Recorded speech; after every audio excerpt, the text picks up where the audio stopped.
করুণা টেবিলটা কমাও, বেশটা দাও। করুণা পুরং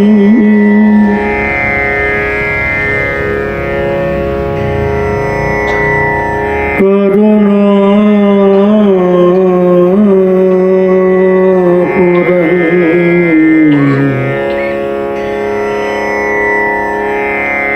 শ্রী গুরু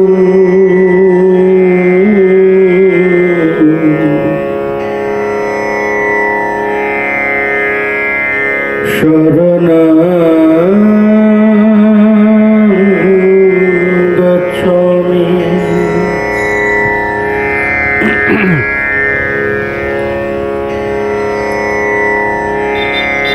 শরণং গচ্ছামি অপার করুণাপুরং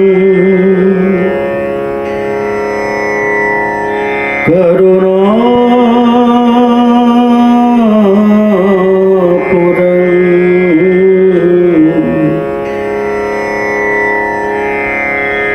শ্রী চৈতন্যং শরণং গচ্ছামি।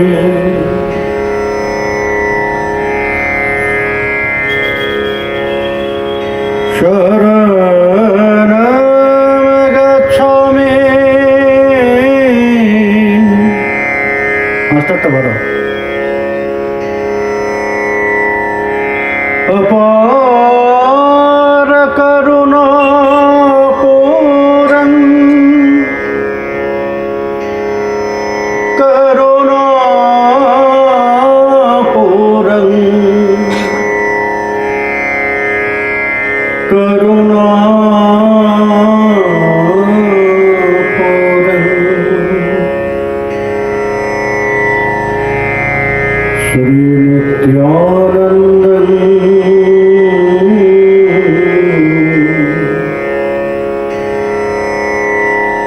শরণং গচ্ছামি।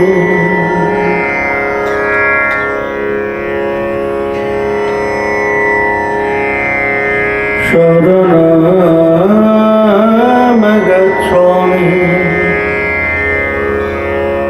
অপার করুণাপুরং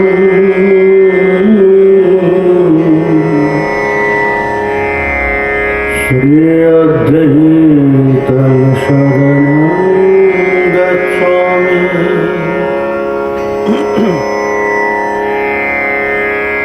শরণং গচ্ছামি অপার করুণাপুরং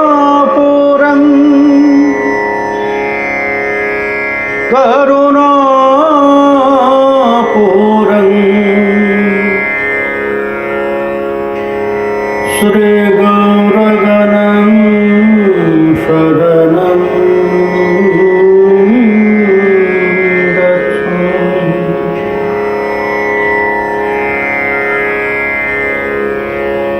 বন্দেহং শ্রীগুরু শ্রীযুতপদকমলং শ্রীগুরূन् वैष्णवांश्च श्रीरूपं साग्रजातं सहगण रघुनाथान्वितं त्वं सजीवम् साद्वैतं सावधूतं परिजनसहितं श्रीकृष्ण चैतन्यदेवम्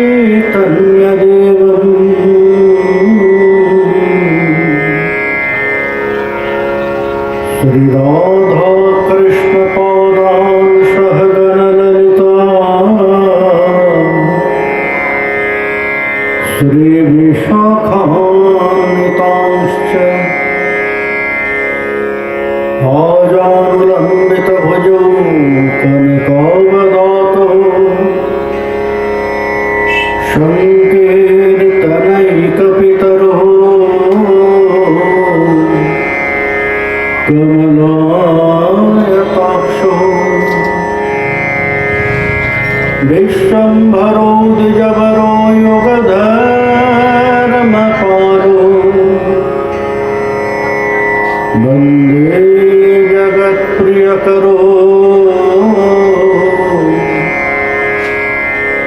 करुणावतारो बर्हापिराभिरामं मृगनदतिलकम् कुण्डलोक्रान्तगण्डम् कञ्जाक्षं कम्बकण्ठम् स्मितसुभगमुखम् स्वाधरेणस्तवेनुम् श्यामं शान्तं त्रिभङ्गं रविकरवशनम् भूषितं वैजयन्त्या वन्दे वृन्दावनस्थं युवतिशतवृतं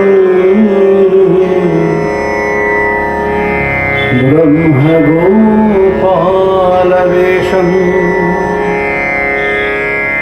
वंशाकल्पतरुभ्यश्च कृपासिन्धुभ्य एव च पतितानां पावनेभ्यो वैष्णवेभ्यो नमो नमः। नमः धर्माय महते नमः कृष्णाय वेधसे ब्राह्मणेभ्यो नमस्कृत्य धर्मान् वक्ष्य सनातनान्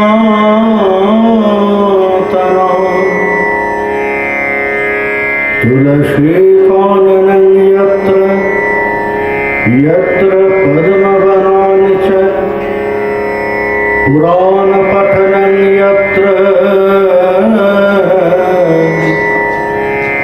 तत्र सन्निहितो हरिः नारायणं नमस्कृत्य नरं चैव नरोत्तमं देवीं सरस्वतीं व्यासं ततो जयमुदीरये।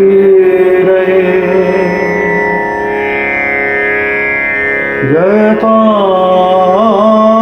सुरतो पङ्गोर्मम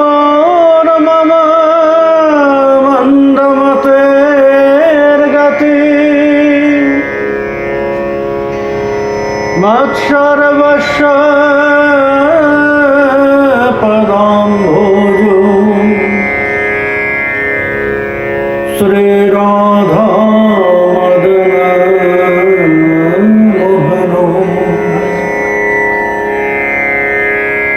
श्रीराधा मदन मोहनो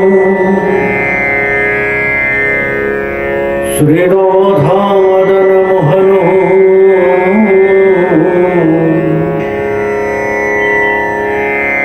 श्रीराधा मदन मोहनो।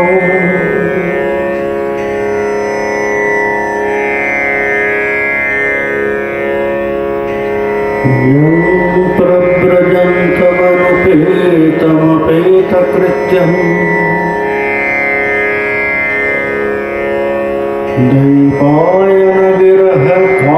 दैपायनविरहकातरयोजुहाव पुत्रेति तन्मयतया तरवोऽभिनेदुः तं सर्वभूतहृदयं मुनिमानुतस्मिन् जय सनातन भक्त रघुनाथ श्रीजीव गोपाल भट्ट दास रघुनाथ এই ছয় গোসাইর করি চরণ বন্দ যাহা হইতে বিঘ্ননা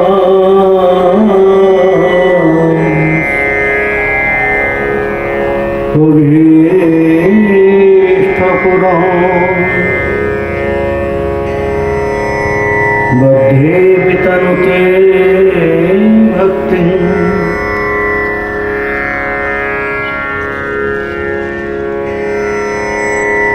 मूकमावर्तये श्रुतिम्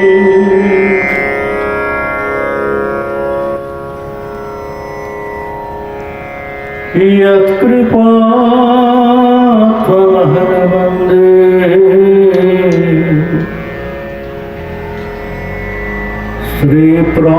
श्रीप्राणगोपालकं प्रभुम् नित्यानन्दवंशदीपम्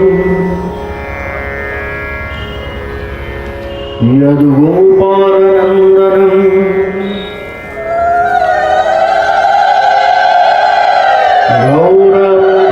गौरप्रेमप्रचारकम्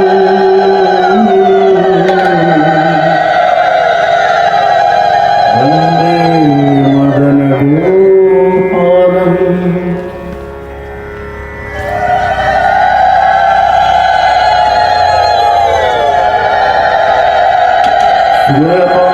श्रूयतां नित्यम्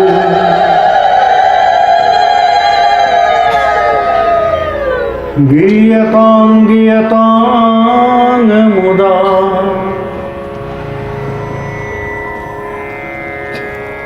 चिन्ततां भक्त्या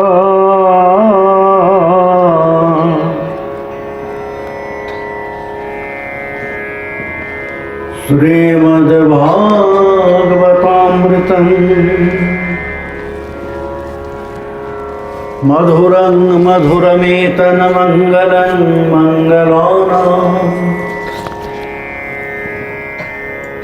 सकलनिगमवल्लिषत्फलं चित्स्वरूपम्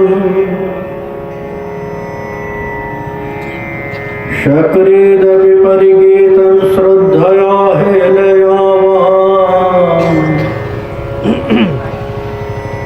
भृगुवरनरमहात्रङ्तारे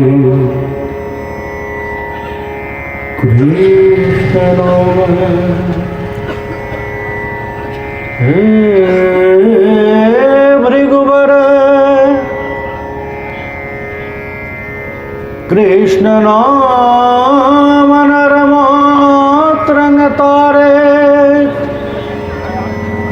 हे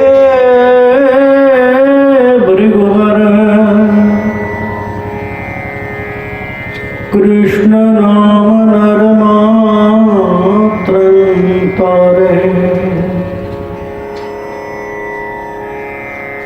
हे भृगुवर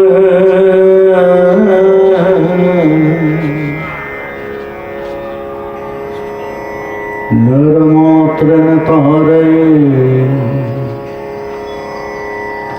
कृष्ण नाम श्रीभद्रानिर्वाचन इत्थं शरतशच्छजलं पद्माकरसुगन्धिना नाभीषद्वायुनवातं गोपालकवनं मधुपतिरवगाढ्यचारयन्गा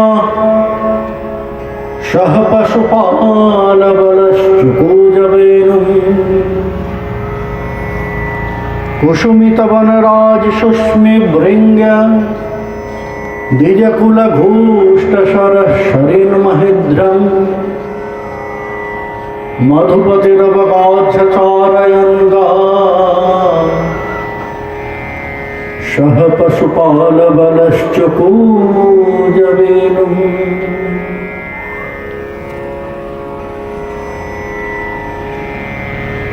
परम कृपालु निखिल ऋषिको भक्तगणं कुटुम्बी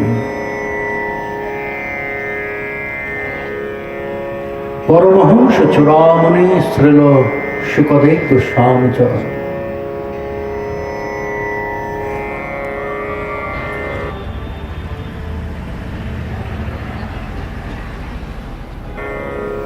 এটাকে একটু কম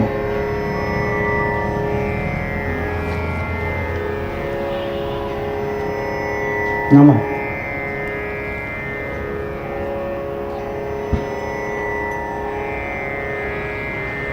ব্রহ্ম স্বভাবিভূত মহারাজ অধিরাজ চক্রবর্তী পরীক্ষিত মহারাজ সমীপে যদৃচ্ছাক্রমে সমাগত হয়ে বর্ণন করলেন অপূর্ব ভাগবতী কথা।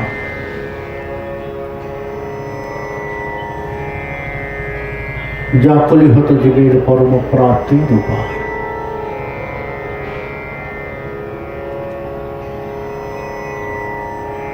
সেই কথাই বর্ণন করছেন শ্রীল উগ্রশ্রবাসুত।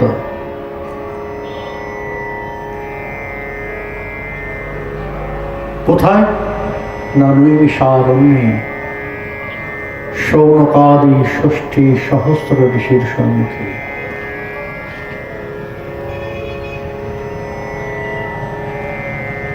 এখানে একটি বিশেষ দ্রষ্টব্য বিষয় আছে। লীলার গুরুত্বকে অনুভব করানোর জন্য যখনই খুব বিশেষ গুরুত্বপূর্ণ লীলার অবতারণা হয়েছে, উগ্রশ্রবাসুত তিনি শুকমুখের কথা তো বর্ণন করছেন, সেখানে শুকবাচ ঋষিরুবাচ এসব বলেননি, বলেছেন কি বদরায় নির্বাচ।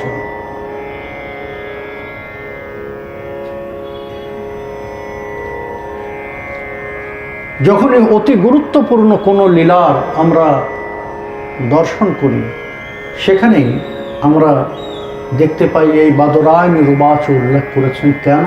না তাদের সচেতন করার জন্য, যে হে শোনো শোনো, বিশেষ গুরুত্ব দিয়ে শ্রবণ করো এই লীলা কথা,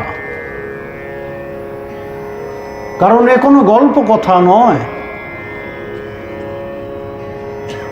যিনি এই লীলা কথা বর্ণন করেছেন তাকে এই কৃষ্ণ কথা, কৃষ্ণ তত্ত্ব প্রচারের জন্যই আনয়ন করা হয়েছে। এমন একজন বর্ণন করছেন যিনি মায়ামুক্ত, জীবের অষ্টাদশ দোষ যাকে মোহিত করে না, অর্থাৎ তার শ্রীমুখ নিঃসৃত প্রতিটি শব্দ নিঃসংশয়ে দৃঢ় বিশ্বাস রেখে গ্রহণ করতে পারে, কারণ তিনি মায়ামুক্ত জন। আর সেই তিনি আজ পরীক্ষিত মহারাজকে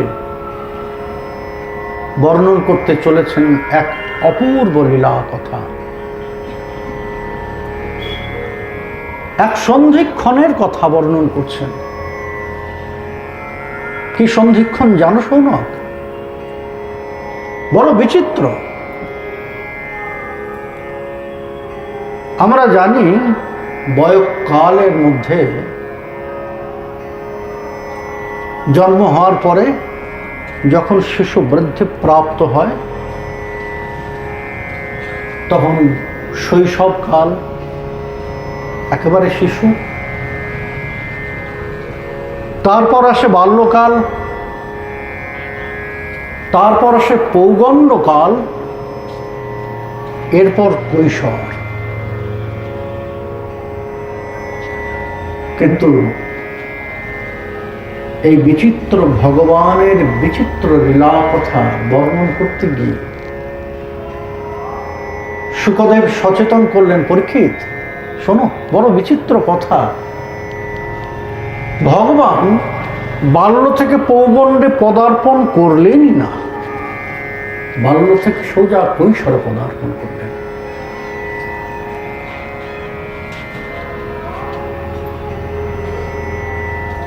পরীক্ষিত মহারাজ জিজ্ঞাসা করলেন, মুনিবর কারণ?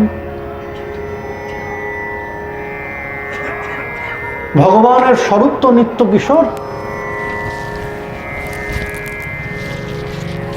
কিশোরের পর তার যেন আর বৃদ্ধিই হয় না,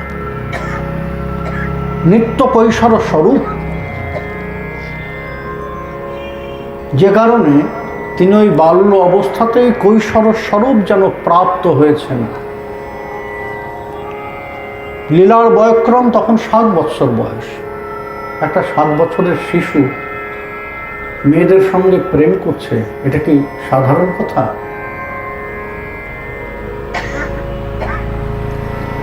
কারণ বর্তমানে আমরা দেখি 6-7 বছরের শিশুর মনে, এখনকার বাচ্চাদের কথা বলছি না, এখনকার বাচ্চারা মোবাইল দেখে অল্প বয়সেই সব কিছু জেনে যায়।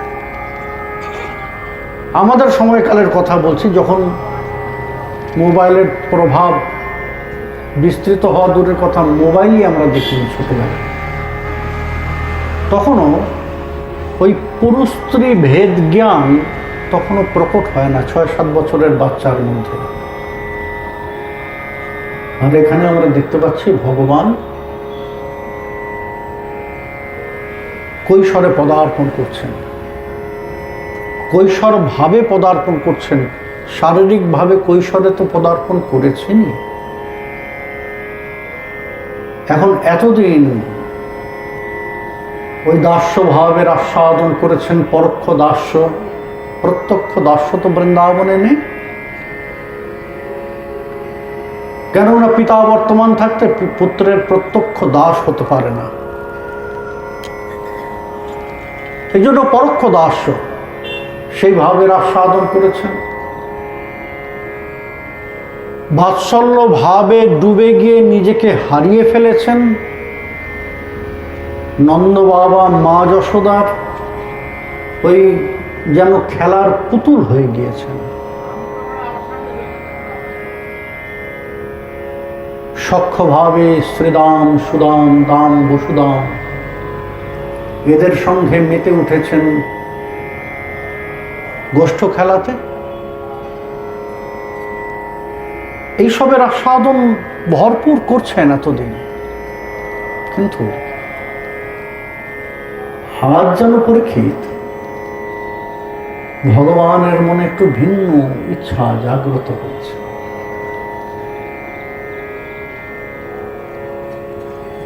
বর্ষা শোভা দর্শন করতে করতে, বর্ষায় সখাদের সাথে বিহার করতে করতে তার মনে একটু অন্য ইচ্ছা জাগ্রত হয়েছে। আর সেই ইচ্ছা জাগ্রত হওয়ার কারণ আছে জানো। আমি সেই দিনের কথা মনে করাচ্ছি তোমাকে বলেছিলাম সেই কালীয় দমন দিবসের কথা মনে আছে? পরীক্ষিত 7 দিবস কালীয় নাগের সঙ্গে প্রচন্ড যুদ্ধ করলেন জলমধ্যে। কালীয় নাগকে পরাস্ত করলেন, পরাস্ত করে এবার আত্মপ্রকাশ করছেন।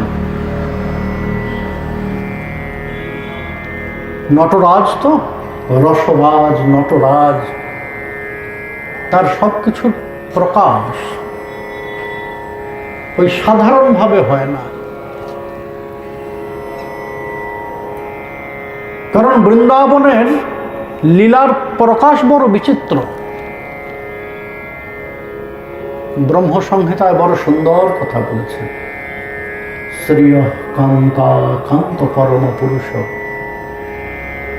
বৃন্দাবনের মহিমার কথা বলতে গিয়ে কল্পতরবদ্রুমা ভূমিশ চিন্তামণি গণময়ী তুল্যমৃতম কথা গানম নাট্যম গমনমপি বংশী প্রিয় সখী। এ যেমন তেমন ভূমি নয়, এই বৃন্দাবনের ভূমির প্রতিটি ধূলিকণা সে যেমন তেমন নয়, চিন্তামণি। বৃক্ষ তরুলতা এরা সাধারণ বৃক্ষ তরুলতা নয়, কল্পতরবদ্রমা সকলেই যেন কল্পতর। তোয়ম অমৃতম, প্রতিটি জলবিন্দু এখানে অমৃত সমান। আর এখানে কথাও সাধারণ কথা নয়, কথা গানম। তারা প্রত্যেকে কথা বলেন, মনে হয় যেন সঙ্গীতের অপূর্ব মূর্ছনার প্রকাশ করছেন। নাট্যম গমনমপি, তাদের চলন বলন সে যেমন তেমন নয়, মনে হয় যেন অপূর্ব নৃত্য ভঙ্গিমা, নৃত্যের প্রকাশ হচ্ছে। তাই যেখানে বৃন্দাবনের প্রতিটি জনই এমন, তাদের যিনি শিরোমণি সেই রসরাজ রসিকেন্দ্র চূড়ামণি, তখনও রসিকেন্দ্র চূড়ামণি হননি, তখনও রসরাজ হননি, কিন্তু রসিক তো সেই তিনি যেমন তেমন ভাবে আত্মপ্রকাশ করতে পারেন। আত্মপ্রকাশ করছেন কেমন ভাবে? হ্যাঁ, সেই কালীয় নাগের শিরদেশে নৃত্য করছেন। আর মহারাজ সকলে, ব্রজের সকলে এই কালীয় হ্রদের চতুষ্পার্শ্বে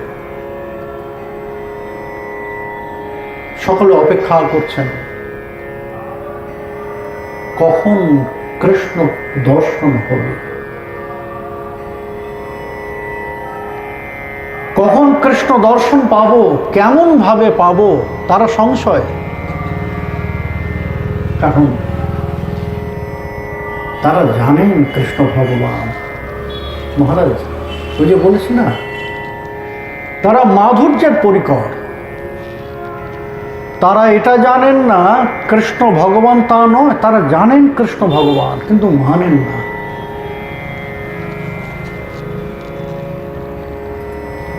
তাদের সম্বন্ধটা বেশি প্রবল। মাধুর্যের পরিকর্ত, মাধুর্যানুভবস্তু তদ্বয় সাপ্যোনুভবমা পরিণতি। মাধুর্যের দৃঢ় অনুভব তাদের ঐশ্বর্যের ভাবটাকে সম্পূর্ণ ঢাকা দিয়ে রেখেছে। তাই তারা জানেন কৃষ্ণ ভগবান, তারপরও কৃষ্ণ বেঁচে আছে তো। যে হ্রদের উপর দিয়ে পাখি পর্যন্ত উড়ে গেলে মরে পড়ে জলে, বিষের এমন তীব্র ক্রিয়া। যে হ্রদের জল বিন্দু পান করলে, পানও করতে হয় না, জিহ্বা স্পর্শ করলেই পশুরা সকলে মৃত হয়, সেই জলের মধ্যে কৃষ্ণ ডুবে আছে, সে বেঁচে আছে তো। অধীর আগ্রহ নিয়ে অপেক্ষা করছেন। মহারাজ চারপাশে সমস্ত ব্রজবাসীরা, নন্দ বাবা, মা যশোদা, রোহিণী মা, তাদের অন্যান্য বয়স্করা, অন্যান্য সমস্ত ব্রজবাসীরা যেমন ছিলেন, এক পার্শ্বে তারাও ছিলেন। জানো, এক পার্শ্বে তারাও ছিলেন। কারা মনিবর? ওই যে যাদের সাথে খেলা করতে করতে কৃষ্ণ বড় হয়েছেন, যাদের সাথে খেলা করতে করতে কৃষ্ণ বড় হয়ে উঠেছেন, সে ব্রজগোপিকারাও ছিলেন সেখানে। আজ তাদের মনের ভাব যেন কিঞ্চিত পরিবর্তিত। এতদিন তারা কৃষ্ণকে একভাবে দর্শন করেছেন, কিন্তু এই সপ্ত দিবসের অদর্শন তাদের মনে যেন একটু অন্য রকমের তরঙ্গ প্রবাহিত করেছে, একটু পৃথক তরঙ্গ প্রবাহিত করেছে। এতদিন তারা কৃষ্ণের সঙ্গে খেলা করেছেন, ভালোবাসেন কৃষ্ণকে, কিন্তু এই ভালোবাসাটা সেই ভালোবাসা নয়। আজ এই দীর্ঘ দর্শন যেন তাদের বিরহের অনুভব দিচ্ছে। তারাও যেন একটু নিজেদের ভাব নিয়ে তারাও একটু দোদুল্যমান, একই হচ্ছে কৃষ্ণের সাথে আমরা এতদিন খেলা করছি, কিন্তু এমন তো কখনো মনে আসেনি, এমন ভাব তো কখনো হয়নি।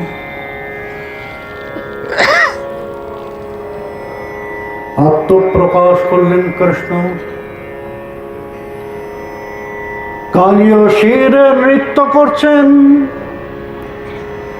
কখনো এই শিরে কখনো ওই শিরে, কখনো এই দিকে চাইছেন কখনো ওই দিকে চাইছেন, অপূর্ব বেণুধ্বনিতে মুখরিত করছেন। সকলে যেন প্রাণ ফিরে পেয়েছেন কৃষ্ণ দর্শন। সকলে উৎফুল্লিত নেত্রে কৃষ্ণ দর্শন করছেন। কৃষ্ণ বেণুধ্বনির সঙ্গে নৃত্য করতে আরম্ভ করেছেন। কিন্তু কিন্তু ওই যে যারা এক পার্শ্বে ছিলেন, আজ এই যে কৃষ্ণ আত্মপ্রকাশ করেছেন, তারা আর প্রত্যক্ষে কৃষ্ণের দিকে চাইতে পারছেন না। তাদের মনের মধ্যে মধুরারতির জাগরণ হয়েছে। নবানুরাগ দশায় প্রথম প্রণয়ের প্রথম দর্শন। নবানুরাগ দশা, লাজুক মুখ কৃষ্ণের দিকে চাইছেন, আবার আঁখি নত হয়ে যাচ্ছে। তেরোছো চাহনিতে কৃষ্ণ দর্শন করছেন। কৃষ্ণ যেই তাদের দিকে চাইছেন, তাদের অধঃপতন হয়ে যাচ্ছে। প্রত্যক্ষ চাইতেই যেন পারছেন না। কৃষ্ণ দর্শন করেছেন মহারাজ। কৃষ্ণ তাদের এই ভাব দর্শন করলেন।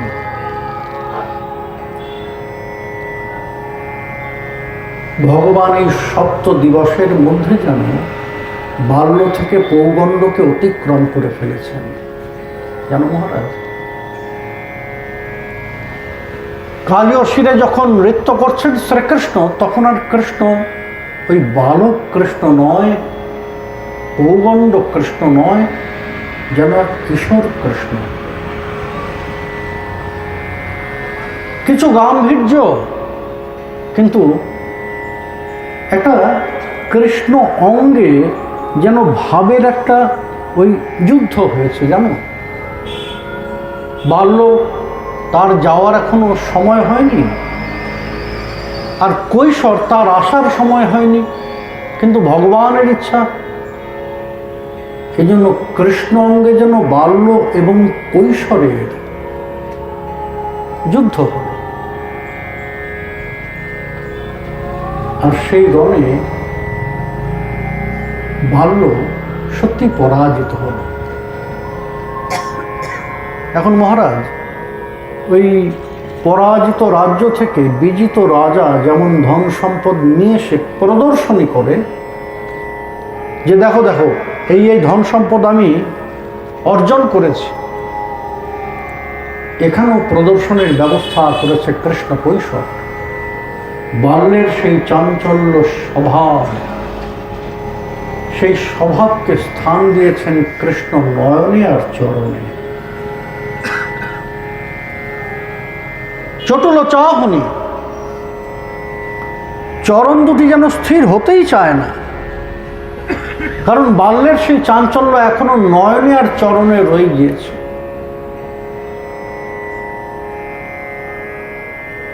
শরীরত্রিভঙ্গ, সেই অপূর্ব যুদ্ধের যেন প্রকাশ শরীরত্রিভঙ্গ রূপ ধারণ করেছেন কৃষ্ণ। হে মহারাজ, কৃষ্ণ তার অনুভবের কথা বললেন তার সখা বৃন্দকে, সকলকে নয়। সুবল আর শ্রীরাম দুজনেই কৃষ্ণের থেকে কিছু বয়সে বড়, কিন্তু কৃষ্ণের সব থেকে অন্তরঙ্গ। এই তানপুরাটাকে একটু কমাবো।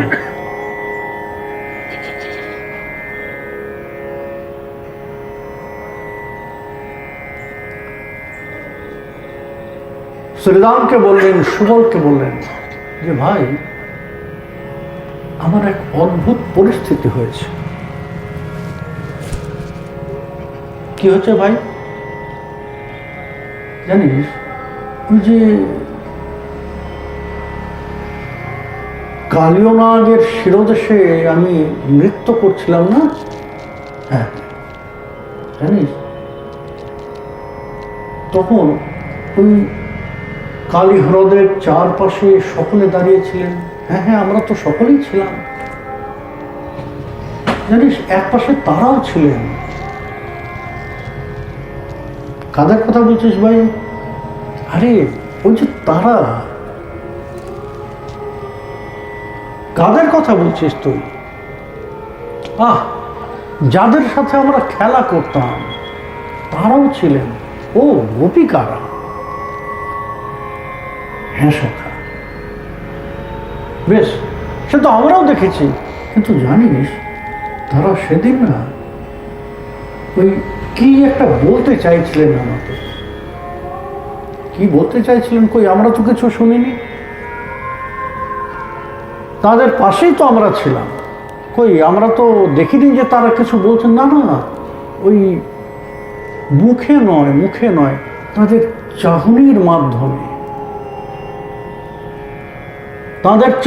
মাধ্যমে, তারা আমাকে কিছু বলতে চাইছিলেন জানিস ভাই। কিন্তু আমি কিছুতেই বুঝতে পারছি না কি বলতে চাইছিলেন।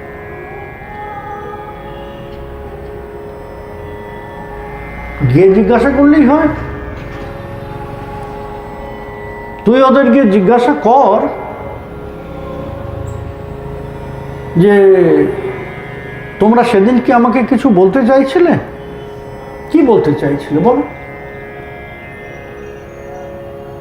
না না সখা, তুই ব্যাপারটা বুঝতে পারছিস না। একটু অন্যরকম ঘটনা হয়েছে আমার সাথে। কি হয়েছে?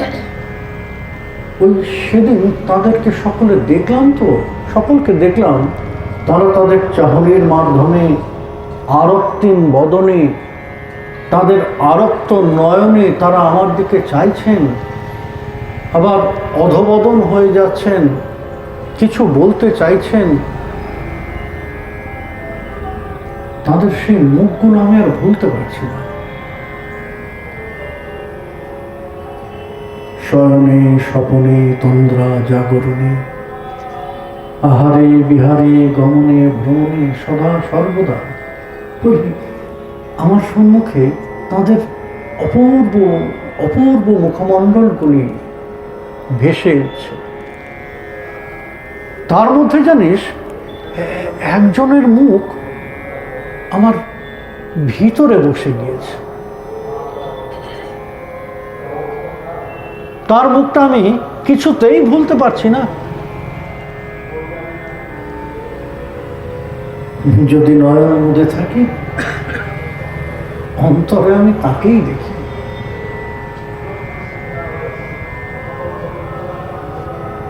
মনে করি যে ও তাহলে নিদ্রার মধ্যে দেখছি, চোখ খুলে ফেলছি। কিন্তু সখা কি বলবো, আমার সম্মুখে বিশ্ব ব্রহ্মাণ্ড জুড়ে যেন সেই মুখটাই রয়েছে। আর কিছু আমার নয়নেই আসছে না, আর কিছু আমি ভাবতেই পারছি না। এতদিন তোদের সঙ্গে খেলা করে কত আনন্দ পেতাম, কিন্তু এখন আর আমার খেলাতে মন লাগে না জানিস। শ্রীরাম বললেন যে সখা, বিপজ্জনক রোগ, তুমি রোগে পড়েছ।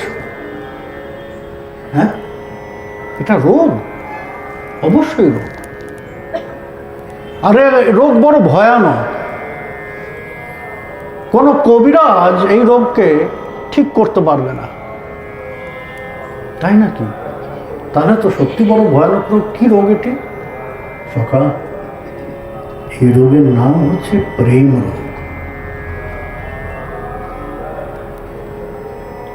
এই রোগের নাম হচ্ছে প্রেম রোগ।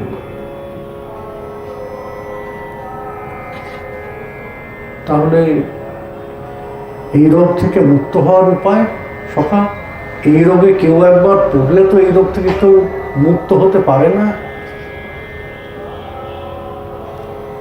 আর সত্যি কথা বলতে কি জানিস সখা, এই রোগ থেকে কেউ মুক্ত হতেও চায় না। তুইও দেখবি কদিন পরে এই রোগটাই তোর ভালো লাগবে। এখন তোর নিজের বিষয়ে আশ্চর্য মনে হচ্ছে তো, হ্যাঁ, কদিন পরে তুই বলবি যে সখা, এই রোগটা যেন চিরকাল আমার থাকে, এটা যেন চলে না যায়। কিন্তু এর তো একটা সমাধান করতে হবে সখা। হ্যাঁ, সমাধান করা দরকার। এই রোগের মধ্যে একটা সামঞ্জস্য আনা দরকার। সেটা কিভাবে সম্ভব? কৃষ্ণ, এক কাজ কর, তুই গিয়ে ওদের সম্মুখে বল, ওদের সম্মুখে বল যে দেখো, তোমাদের আমার বড় ভালো লেগেছে। ওরে বাপরে, আমার সেই সাহস নেই, আমার সেই সাহস নেই ওদের সম্মুখে গিয়ে আমি বলবো যে তোমাদের আমার ভালো লেগেছে। সকাল, তোরা তো একটু বয়োজ্যেষ্ঠ, আমার থেকে তো একটু বয়সে বড়, তোদের কথাকে ওরা গুরুত্ব দেবে। হ্যাঁ, আমার কথাটা তোরা গিয়ে বল না, আমার কথাটা তোরা গিয়ে একটু বল না।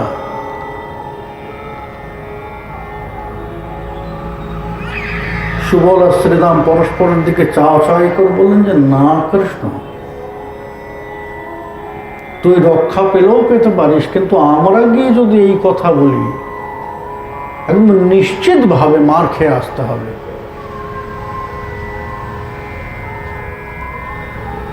যা মুখরা ওরা, তোর তো অভিজ্ঞতা আছে, কেমন মুখরা ওরা।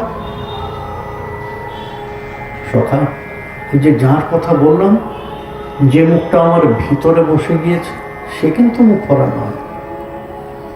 সেও আমার মতোই তার সখীদের থেকে কিছু অনুজা।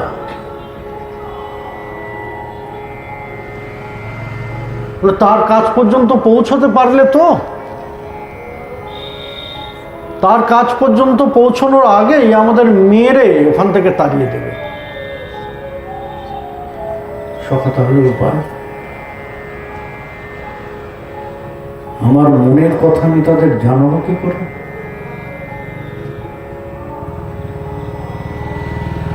মনের কথা আমি কি করে জানাবো? সখা, জানানোর একটা উপায় আছে, উপায় নেই তা নয়। বলে কিভাবে?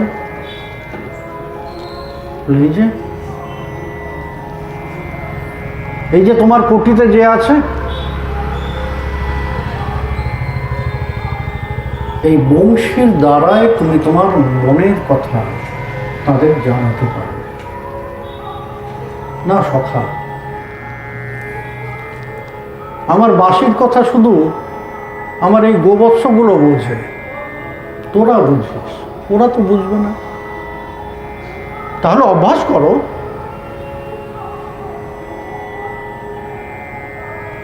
তাহলে অভ্যাস করো। মনের কথা যদি বলতে চাও, তাদের জানাতে চাও, তাহলে অভ্যাস করতে হবে তোমাকে।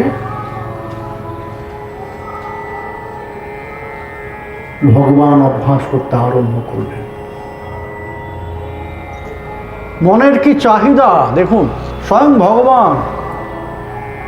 আমরা তো তার বিষয়ে শুনি, জানি, শাস্ত্র বলছেন তিনি পূর্ণকাম, আত্মারাম। আত্মারাম কাকে বলে? আত্মানন্দ রময়তি যশ স্বাত্মারাম। যিনি নিজের সাথে নিজে রমণ করতে পারেন, আনন্দ লাভের জন্য কোনো বাহ্যিক বিষয়, বস্তু, ব্যক্তির প্রয়োজনই হয় না। অথচ আর সেই ভগবান মন দিয়ে বসে আছেন ওই আহেরিনী গোয়ালিনীদের। শুধু মন দিয়ে বসে নেই, তাদেরকে মনের কথা জানানোর জন্য নিজেকে আরো পরিপক্ক করছেন, অভ্যাস করছেন কিসের? বেণুবাদনের। খেলাধুলা ভুলে গিয়েছেন, গোষ্ঠে যান, গোষ্ঠে গিয়ে সখারা সখাদের মতো খেলে, আর এক পার্শ্বে তিনি একান্তে ওই বেনু অনুশীলন। কিছুদিন পর পর অনুশীলন করতে করতে ওই সখাদের ডাকেন, সখা সুবল আর শ্রীলাম কাছে দেখতো, আমি বাঁশি বাজাচ্ছি, কোনো পরিবর্তন দেখছিস কিনা? বংশীর ধ্বনি করতে আরম্ভ করলেন।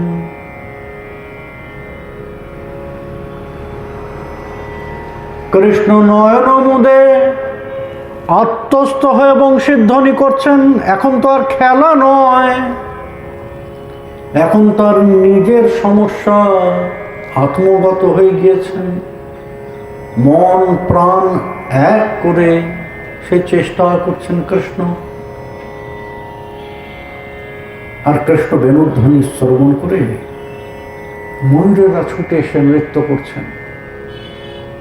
বৃক্ষে পক্ষীরা যে যেখানে ছিলেন নৃত্য করতে আরম্ভ করলেন।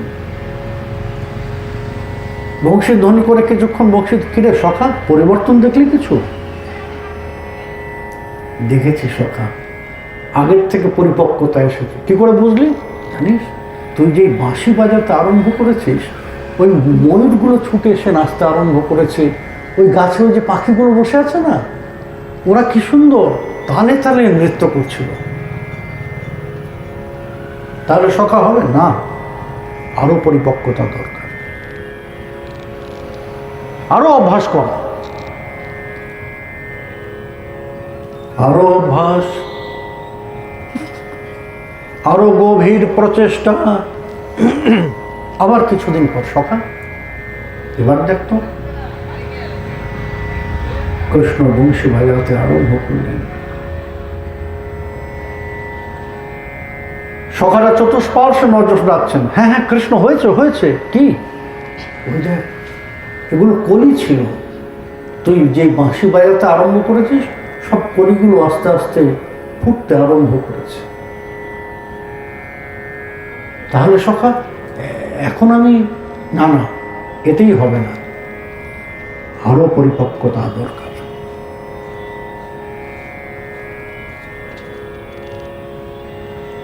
ঋতু পরিবর্তন হচ্ছে।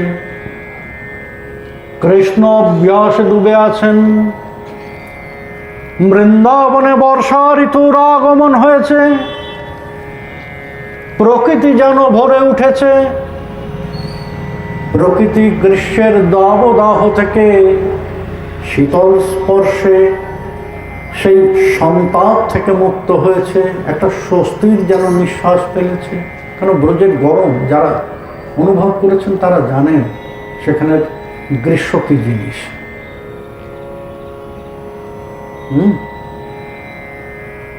চিন্তা করা যায় না এমন দাবদাহ। আর এদিকে ভগবান বংশীর ধ্বনি করতে করতে, অনুশীলন করতে করতে পরিপক্কতা লাভ করেছেন। সে গিরি প্রদেশে গোচারণ করছেন সখাদের নিয়ে। সখা হ্যাঁ, একটু বাঁশি বাজাই আমি, তোর দেখ একটু। কৃষ্ণ বংশীর ধ্বনি করতে আরম্ভ করেছেন, কিন্তু প্রকৃতিতে কোনো পরিবর্তন নেই। সে কি এত পরিপক্কতা? ফুল ফুটছিল, পশু পাখিতে নৃত্য করছিল, এখন কোনো পরিবর্তন নেই। কৃষ্ণ আজ যেন গভীরভাবে ডুবে গিয়েছেন। আজ তার সেই বেণুর ধ্বনি শুধু বেণু বাদন নয়, বেণুর ধ্যানে যেন ডুবে গিয়েছেন। সুবল চমকিত হয়ে গিয়েছেন। কৃষ্ণ হয়েছে হয়েছে, এই তো পরিপক্কতা লাভ করেছো। কি? ওই দেখো পাষাণ গলে গিয়েছে। ওই দেখো তুমি যেখানে দাঁড়িয়েছিলে সেই পাষাণগুলো গলতে আরম্ভ করেছে। তোমার চরণগুলো ওই পাষাণের মধ্যে প্রবেশ করছে। এই গতদিন এই যে চরণ পাহাড়ের কথা বললেন, গতদিন আমরা শুনলাম না, চরণ পাহাড়ের কথা বলেছে। এই বেণুর ধ্বনিতে পাষাণ পর্যন্ত দ্রবীভূত হয়ে গিয়েছে। তাহলে সখা এখন, হ্যাঁ কৃষ্ণ, এখন তুমি ওই তোমার মনের কথা তাদের জানাতে পারো। বর্ষা ঋতু কিন্তু কৃষ্ণের মনে প্রিয়া মিলন বাসনা জাগ্রত হয়েছে। বর্ষা যাওয়ার সময় হয়নি, কিন্তু ভগবানের ইচ্ছা হয়েছে। তো বর্ষা যেন ওই তার সময়ের পূর্বেই অন্তর্হিত হতে আরম্ভ করেছে। মেঘ গর্জন, তীব্র মেঘ গর্জন যেন বর্ষা ঋতুকে বলছে, সে কি তুমি দেখছো না কৃষ্ণের প্রিয়ামিলনের বাসনা হয়েছে শরতে, শরতের শীতল ঋতুতে, তুমি এখনো আছো? হ্যাঁ, কৃষ্ণ রসিক শেখর রসাস্বাদন পিপাসা জাগ্রত হয়েছে, আর তুমি রসাভাস ঘটাচ্ছ। যাও যাও যাও। মেঘ গর্জন করে যেন ইন্দ্রদেব বর্ষা ঋতুকে দূরীভূত করে দিলেন। বৃন্দাবনে আত্মপ্রকাশ করলেন শরৎ ঋতু। বড় বিচিত্র। পরীক্ষিত ইত্থং শরৎ স্বচ্ছ জলম পদ্মাকর সুগন্ধিনা নবিশদ বায়ুনাবাতম সগো গোপাল কচ্যুত। এখানে অচ্যুত পাঠ আছে, কিন্তু অন্বয় করতে গেলে এখানে আমাদের পাঠ করতে হয় বনম। ইত্থং শরৎ স্বচ্ছ জলম পদ্মাকর সুগন্ধিনা নবিশদ বায়ুনাবাতম সগো গোপালক বনম কুসুমিত বনরাজি সুস্মি ভৃঙ্গ দ্বিজকুলভুষ্ট শরীর মহেন্দ্রম মধুপতি রবগাধ্য চারয়ঙ্গা সহ পশুপাল বলশ্চুকুজ বেণু। হে মহারাজ, আজ বৃন্দাবনে ষড়ঋতু আত্মপ্রকাশ করেছেন। কেন? আপনি যে বললেন শরতের আত্মপ্রকাশ, শরতের আত্মপ্রকাশ করেছে বললেন যে, আপনি বললেন যে হ্যাঁ পরীক্ষিত, শরতের আত্মপ্রকাশ করেছেন ঠিকই, কিন্তু এখানে একটা বিষয় হয়েছে জানো তো।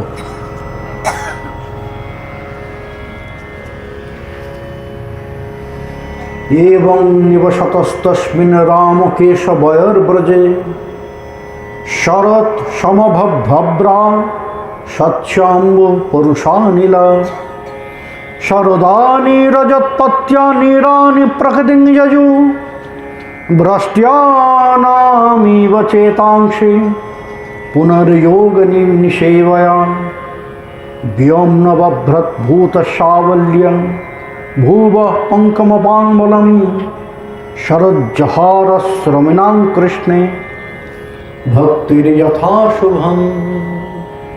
हे महाराज, শরৎ ঋতুর যে আগমন হয়েছে, কৃষ্ণ হৃদয়ে প্রিয়ামিলন বাসনা তো ছিলই। তিনি আজ চিন্তা করেছেন যে না,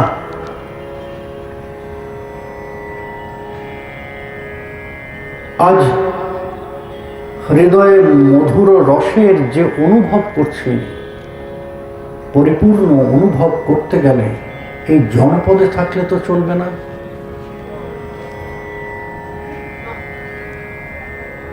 এতদিন জনপদে জনপদে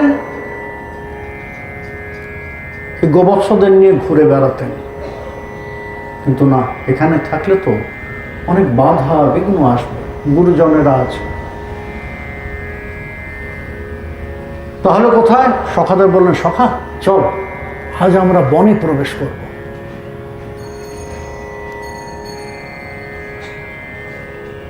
সখা আজকে তো বেলা পড়ে আসছে প্রায়। ঠিক আছে, তাহলে কাল বনে প্রবেশ করব। কাল বনে প্রবেশ করবো। হ্যাঁ,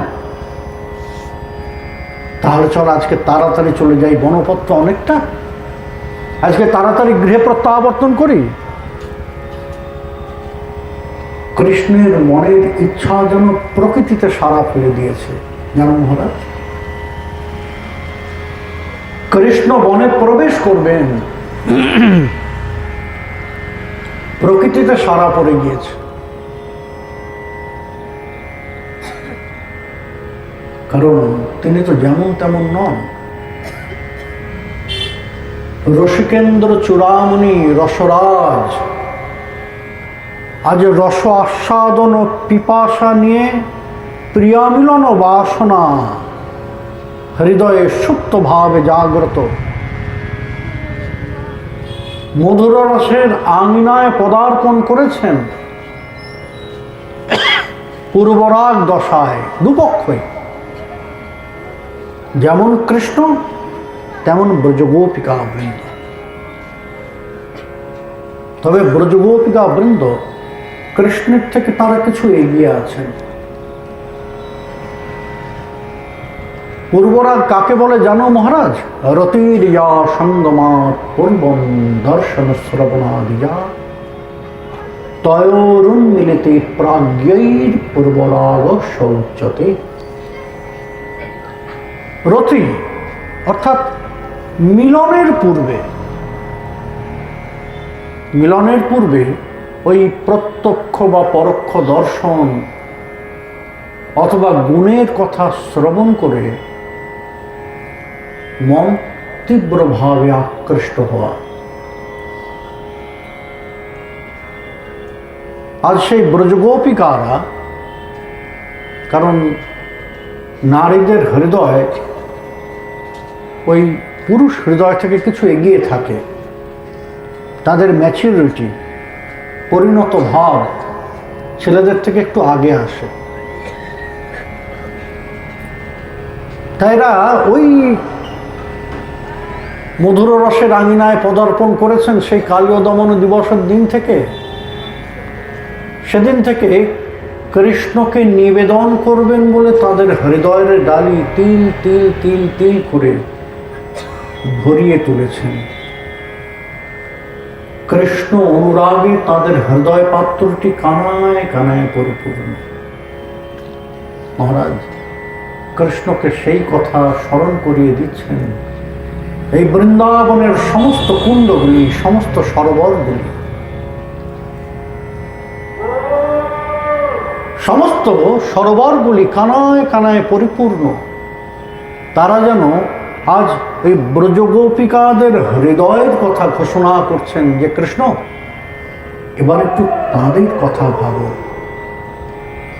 তোমার অনুরাগে, তোমার প্রেমেতে, তোমার প্রেমের অর্ঘ্য নিয়ে তারা অপেক্ষা করছেন।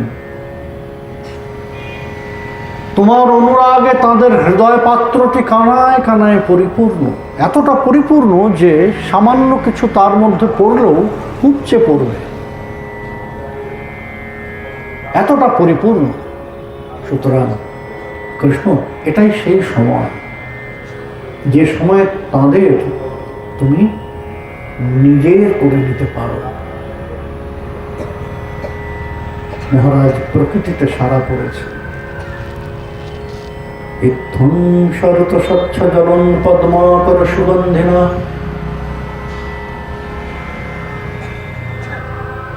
আজ প্রকৃতিতে সাড়া পড়েছে কেমন ভাবে জানো? সকলেই জেনে গিয়েছে ওই যে আগের দিন সংকল্প নিয়েছেন কৃষ্ণ বনে আসবেন। বনের পশু পাখি, তরু লতা গুল্ম, সরোবর প্রত্যেকে কৃষ্ণ সেবার জন্য নিজেদের প্রস্তুত করেছেন। সরোবর কমলের দ্বারা সুসজ্জিত। যে কমলগুলো প্রস্ফুটিত হওয়ার সময় হয়নি সেগুলো আজ পূর্ণ প্রস্ফুটিত হয়ে উঠেছে সকাল, অতি প্রত্যুষকাল। কারণ সূর্যের সাথে সাথে কমলের সম্পর্ক।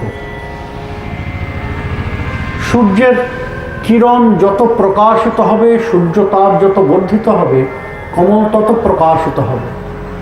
আবার সূর্য অস্ত যাবে, আবার কমল মুদে যাবে।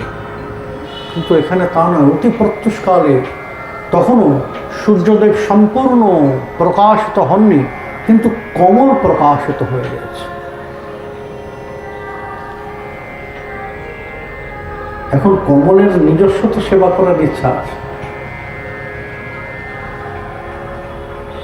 কমলের তো সেবা করার ইচ্ছা আছে। সরোবর তো কমলের দ্বারা নিজেকে সুসজ্জিত করেছেন,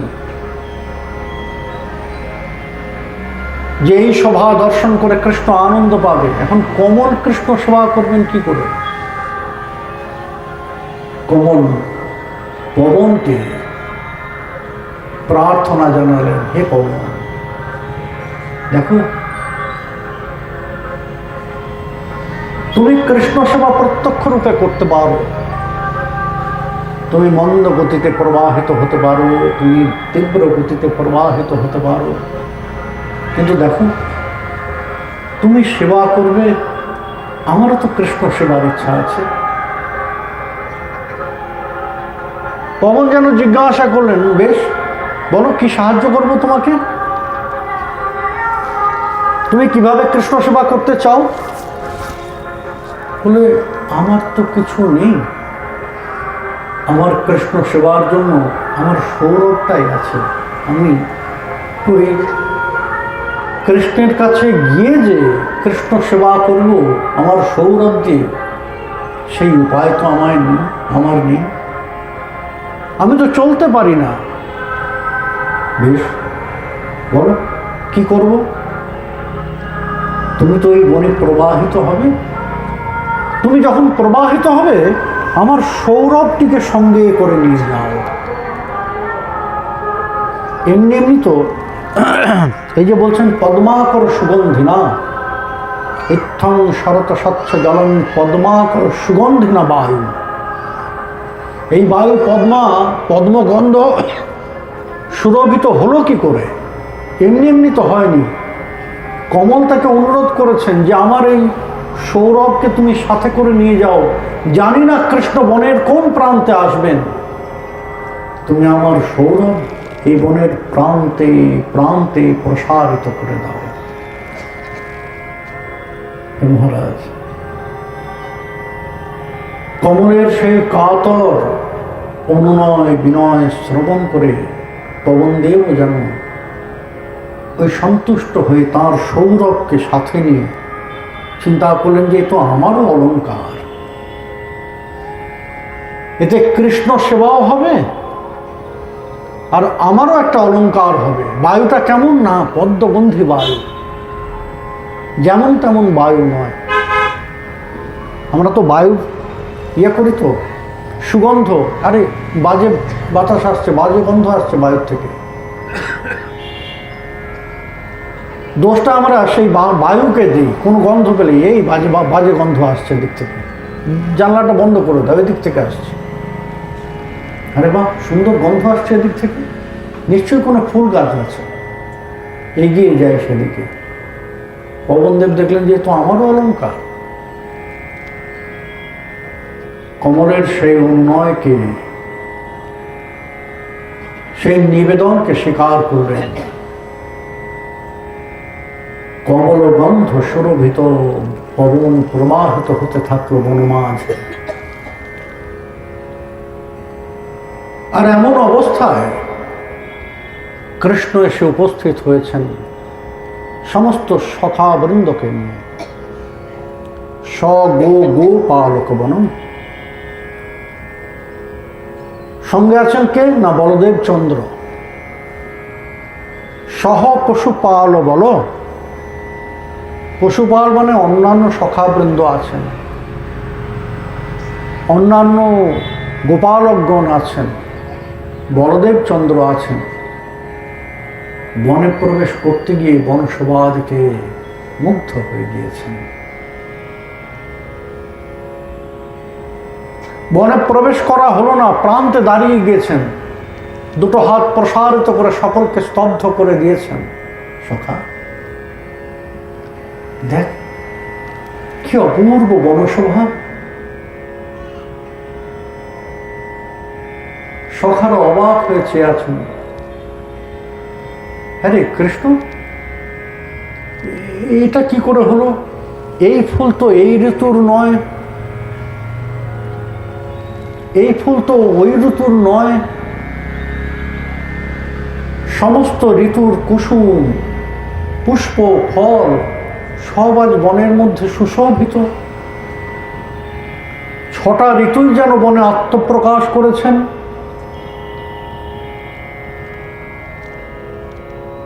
কৃষ্ণ মৃদু হেসে বনশোভা দর্শন করছেন, বিমুগ্ধ হয়ে গিয়েছেন। প্রেমেতে পড়লে মানুষের মনটা নরম হয়ে যায়, সে আর শক্ত থাকতে পারে না।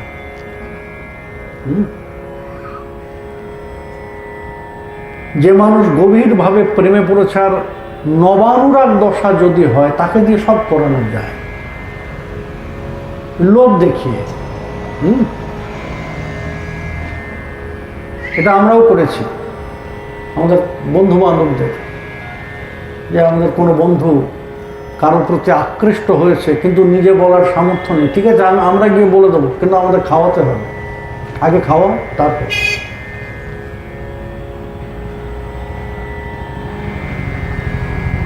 সে যে দুর্বল তা নয়, কিন্তু ওই নবানুরাগ দশায় হৃদয়টা দুর্বল হয়ে যায়, কোমল হয়ে যায়। আজ কৃষ্ণের অবস্থাও তেমন। কৃষ্ণ উত্তর দেবেন, মৃদু হেসে চেয়ে আছেন মন মাঝ। পরীক্ষিত মহারাজ জিজ্ঞাসা করলেন, মুনিবর এ কি সত্যি? বলে কি সত্যি পরীক্ষিত? বলে এই যে সখারা বলছে এটা শরৎ ঋতুর ফুল নয়, ওটা শরৎ ঋতুর ফল নয়, এটা গ্রীষ্মের ফুল, ওটা শীতের ফুল, ওটা এর ফল। হ্যাঁ পরীক্ষিত, বৃন্দাবনের শরৎ ঋতু, কিন্তু বনমাঝে আজ শরৎ ঋতু আত্মপ্রকাশ করেছেন। কারণ কৃষ্ণ আজ নিজে মধুর রসের আঙিনায় পদার্পণ করে আরেকজনের বিরহ ব্যথাকে অনুভব করেছেন। যে তার অনুগত, সে কে? তিনি তো মধুপতি। আর মধু ঋতু হচ্ছে বসন্ত, যে ঋতু এখন চলছে বসন্ত। মধু ঋতু হচ্ছে বসন্ত, সেই বসন্তের অধিপতি হচ্ছেন শ্রীকৃষ্ণ। আজ নিজের হৃদয়ে মধুর মিলনের বাসনা জাগ্রত হওয়াতে নিজে প্রেমের আঙিনায় প্রবেশ করে আজ তিনি অনুভব করেছেন যে আরে বসন্তের মনে তো অনেক দুঃখ। কেন? ঋতুরাজ বসন্ত, ঋতুরানী শরৎ। চিন্তা করুন, রাজা বসন্ত, রানী হচ্ছেন শরৎ, কিন্তু রাজা রানীর মধ্যে মিলন নেই। গ্রীষ্ম বর্ষা শরৎ, হেমন্ত শীত বসন্ত। সব সময় আগে দুটো ঋতু, পিছে দুটো ঋতু। ঋতুরাজ ঋতুরানীর মিলনের সম্ভাবনাই নেই কোনো। আছে? বসন্ত আর শরৎকে পাশাপাশি দেখেছেন কখনো? নেই। গ্রীষ্ম বর্ষা শরৎ, তারপর আবার হেমন্ত শীত, তারপর আবার বসন্ত, আবার গ্রীষ্ম বর্ষা। অর্থাৎ এদিকে দুটো ঋতু, এদিকে দুটো ঋতু। একটা ঋতু হলো একটু লাফিয়ে ঝাঁপিয়ে চেষ্টা করা যেত, না হয় গন্ধটন্ধও পাওয়া যেত, কিন্তু দুটো ঋতু, গন্ধ পাওয়ার উপায় নেই। এতদিন অনুভব করেননি ভগবান, কিন্তু আজ নিজে প্রেমের আঙিনায়, মধুর রসের আঙিনায় পদার্পণ করে অনুভব করেছেন। ঋতুরানী শরৎ বৃন্দাবনে প্রকাশিতা ছিলেনই, আজ বন প্রবেশের পূর্বে তিনি চিন্তা করেছেন যে ঋতুরাজ, এবার তোমার প্রিয়ামিলন ও বাসনার ইচ্ছাকে আমি পূর্ণ করব। আমি বনে প্রবেশ করছি, তুমি এসো। ঋতুরানী ছিলেন কৃষ্ণ অভিবাদনের অর্ঘ্যকে নিয়ে প্রস্তুত।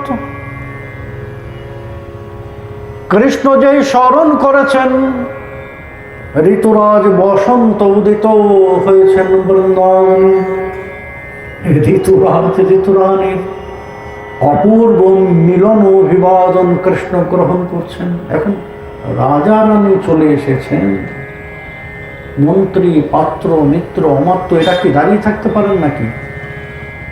দেখেছেন না, রাজা উঠে দাঁড়ালে সকলকে উঠে দাঁড়াতে হবে।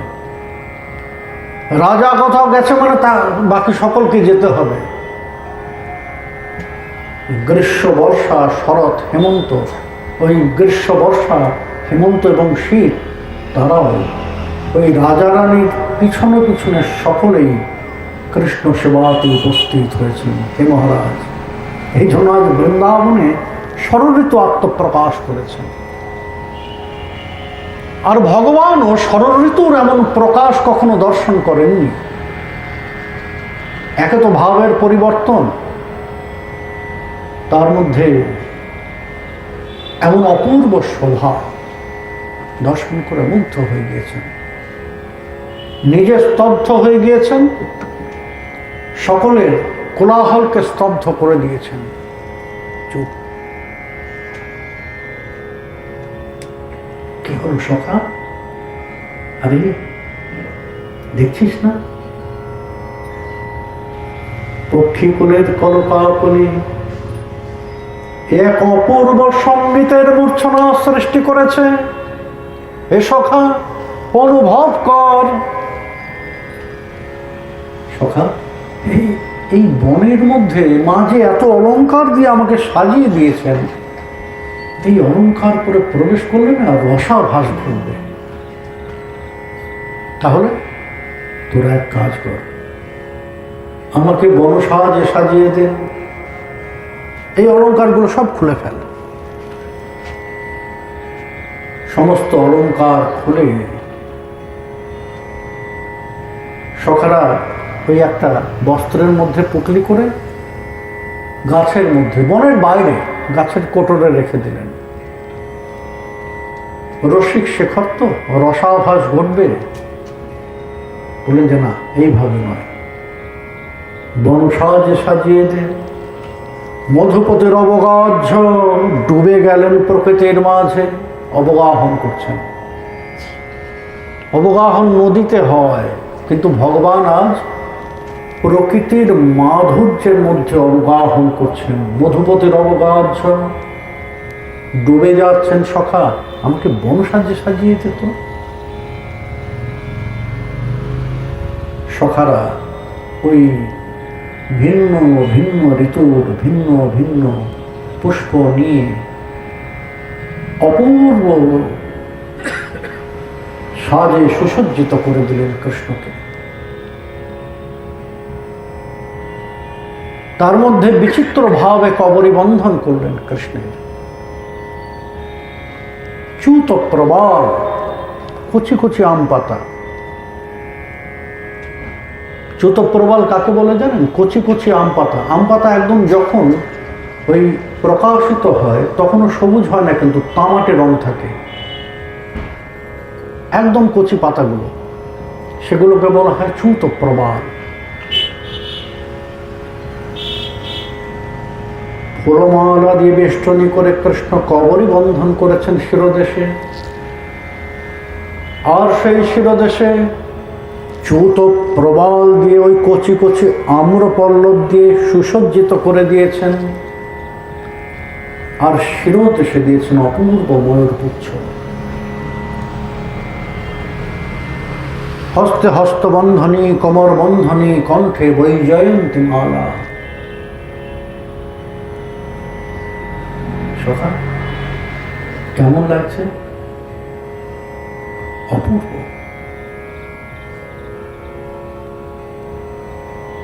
অপূর্ব লাগছে সখা। চল এবার বনে প্রবেশ করি। নৃত্য করতে করতে কৃষ্ণ বনে প্রবেশ করছেন।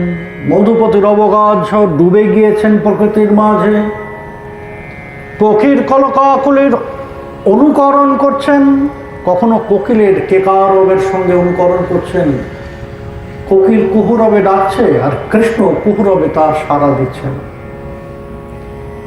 কখনো হরিণের সঙ্গে দুলে দুলে নৃত্য করছেন, কখনো ময়ূর ময়ূরীর সঙ্গে নৃত্য করছেন। একান্ত হয়ে গিয়েছেন। এগুলো অন্য কিছু নয় পরীক্ষিত।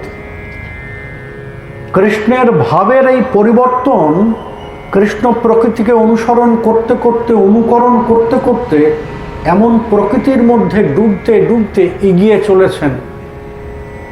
জানো মজার বিষয় কি হয়েছে?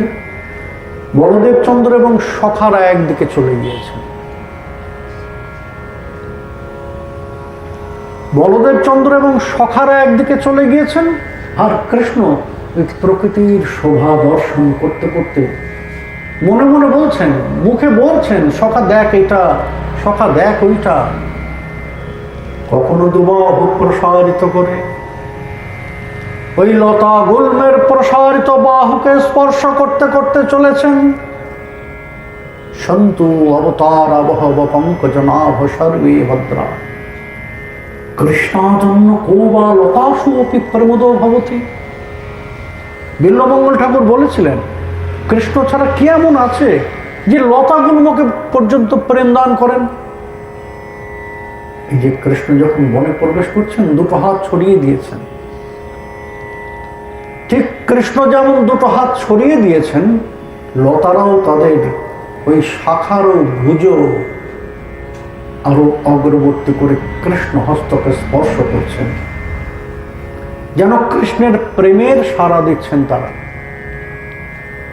নৃত্য করতে করতে সপদরমণী প্রবিশদ গীত কীর্তি প্রবেশ করছেন বৃন্দাবন মাঝে। সখারা চলে গিয়েছেন একদিকে, কৃষ্ণ এবার প্রকৃতির শোভা দর্শন করতে করতে, নৃত্য করতে করতে, অনুকরণ করতে করতে কিছু যেন ক্লান্ত হয়ে এক শিলাখণ্ডে বসে পড়েছেন।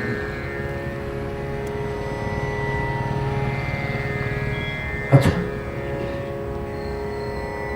এর মধ্যে যদি তাদের পেতাম,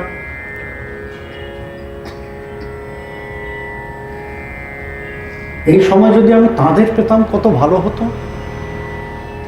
আচ্ছা তাদের, আরে আমি তো ভুলেই গিয়েছি, এতদিন আমি তাদের জন্যই তো অভ্যাস করেছি।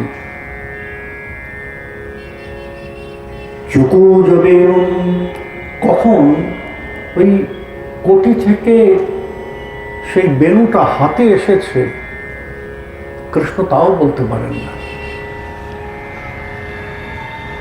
শিলাখণ্ডে বসে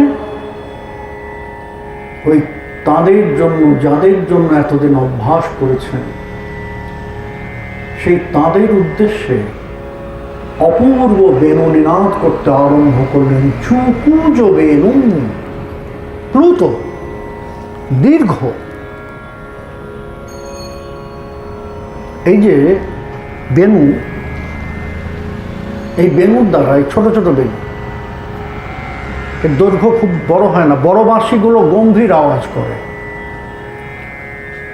তার দ্বারা ওই তীক্ষ্ণ স্বর ওই বড় বাঁশির দ্বারা, মোটা বাঁশির দ্বারা করা যায় না। এটা বেণুতেই সম্ভব। কৃষ্ণ আজ সেই বেণুকেই আশ্রয় করলেন। কেন না, সেই তীক্ষ্ণ স্বর, তার ভাষা, তার কথা তাদের কর্ণে পৌঁছাতে হবে। প্রকৃতিতে যেন আন্দোলনের সৃষ্টি হলো।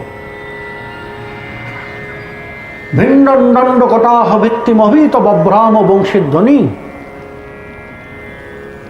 অপূর্ব বেণুধ্বনি করেছেন।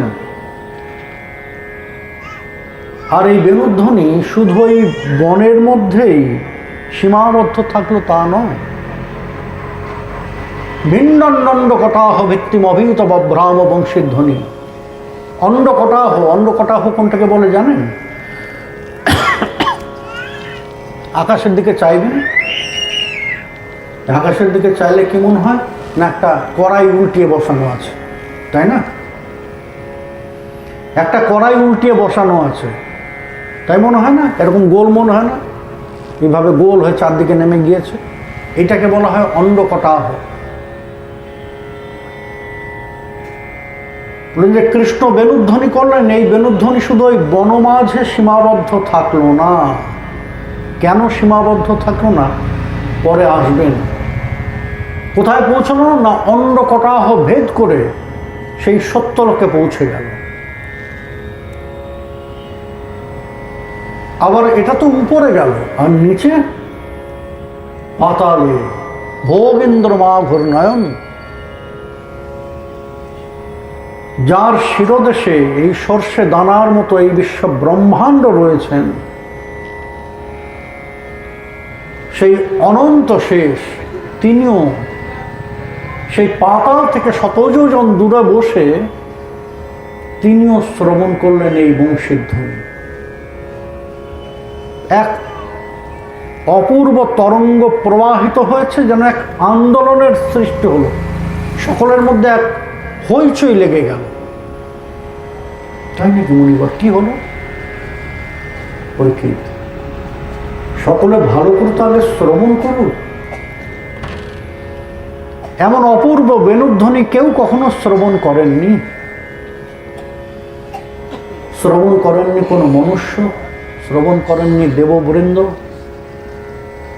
শ্রবণ করেননি ওই নাগ লোকে যারা আছেন, পাতাল লোকে যারা আছেন, অতল বিতল সুতল তলাতল রসাতল মহাতল পাতাল, এই সমস্ত লোকে চতুর্দশ ভুবনে যে যেখানে আছেন কেউ কখনো শ্রবণ করেননি। সকলে স্থির হয়ে গিয়েছেন। তাদের এই অপূর্ব অপ্রাকৃত বেণুধ্বনি তো শ্রবণ করতে দাও, তারপর তাদের মধ্যে কি হচ্ছে সেই বেণুধ্বনি শ্রবণ করে সেটা না হয় তখন দেখতে পাবে, আগে তাদের শুনতে দাও। এই শ্রোতৃমণ্ডলী, তারা সকলে বেণুধ্বনি শ্রবণ করতে থাকুন, আপনারাও শ্রবণ করুন মনে মনে।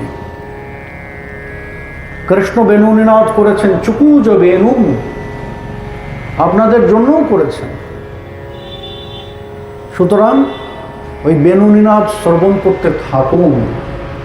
আগামী সন্ধ্যায় আমরা আস্বাদন করব সেই বেণুধ্বনি শ্রবণ করে কার মধ্যে কেমন অভিব্যক্তি প্রকাশিত হলো, কে কেমনভাবে সেই বেণুধ্বনিকে অনুভব করলেন। আগামী সন্ধ্যায় আমরা সেই কথাগুলো আস্বাদন করব। আসুন এখন শ্রবণ আমরা একটু কীর্তন করি, সকলে মিলে কীর্তন।